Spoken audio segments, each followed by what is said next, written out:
to an ABC News exclusive interview with Ralph Yarl, the Kansas City teenager who was shot in the head and arm after going to the wrong house to pick up his siblings. The case sparking protests when it took several days for police to charge the shooter.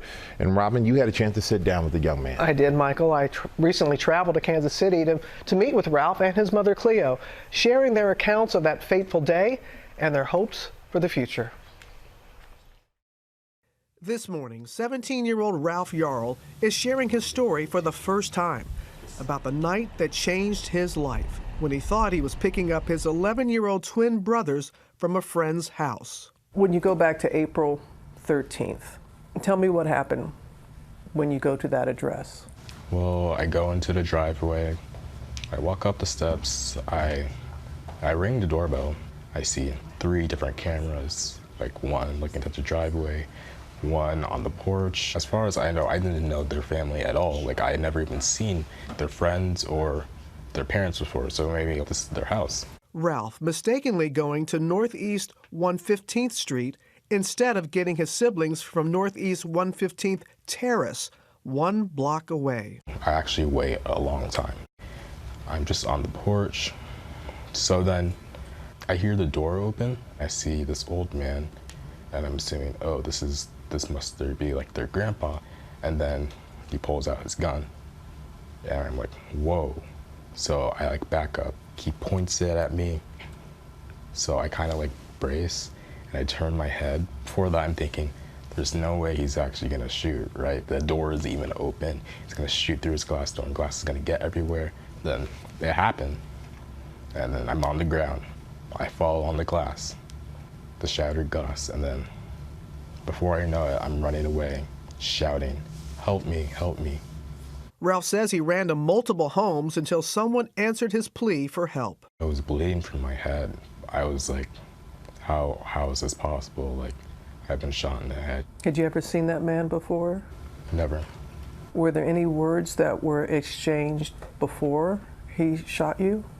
He only said 5 words. Don't come here ever again. His mom, Cleo, concerned when her son never returned back home. I was worried already that maybe he had gotten a flat tire or something. And then we got a call from a strange number, and it was the police stating that they had him. What were the doctors initially telling you, Cleo? Oh, they didn't have to tell me anything. I'm a healthcare worker. He was partially alert when we got there, but it wasn't a pleasant sight. It was traumatizing. Shot twice, once in the head and arm, by 84-year-old Andrew Lester. In the aftermath, protests sweeping the streets of Kansas City after it took 4 days for police to file first-degree assault charges. Justice for Ralph! The shooter remains out on bond, telling investigators he thought Ralph was a burglar and that he was scared to death when the teen came to his door. Lester, who has entered a not guilty plea, shooting twice within seconds of opening the home's main door, saying he was protecting himself. Lester's attorney telling GMA in part that the court prohibits him from discussing the case, but that he's looking forward to the upcoming preliminary hearing. The Yarl family lawyer, Lee Merritt, calling for an investigation into the case as a hate crime. What are your concerns of the legal process going forward? Unfortunately, race is a major factor in who gets justice and who doesn't. And in cases where there's a white man and a black child, I've seen over and over again the criminal justice system contort itself out of shape to find a way to justify the shooting.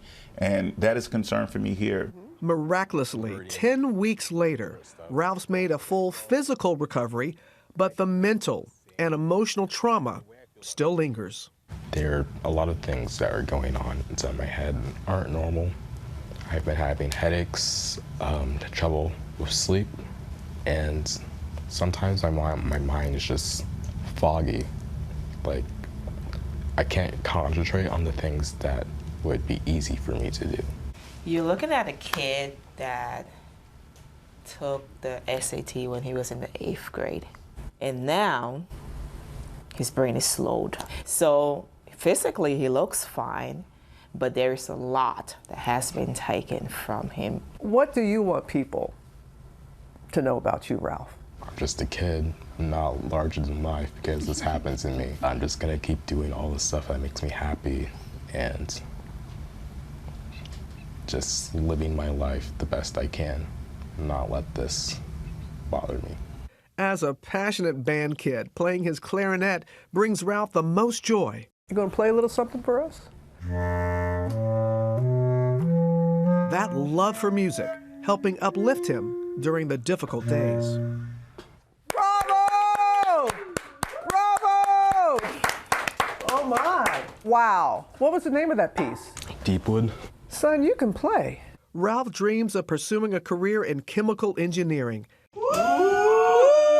as he and his family work to heal. What is justice to you in this case? Justice is just the rule of the law, regardless of race, ethnicity, and age. He should be convicted for the crimes that he made. I am past having any personal hatred for him. He should suffer repercussions because that is what our society is made of.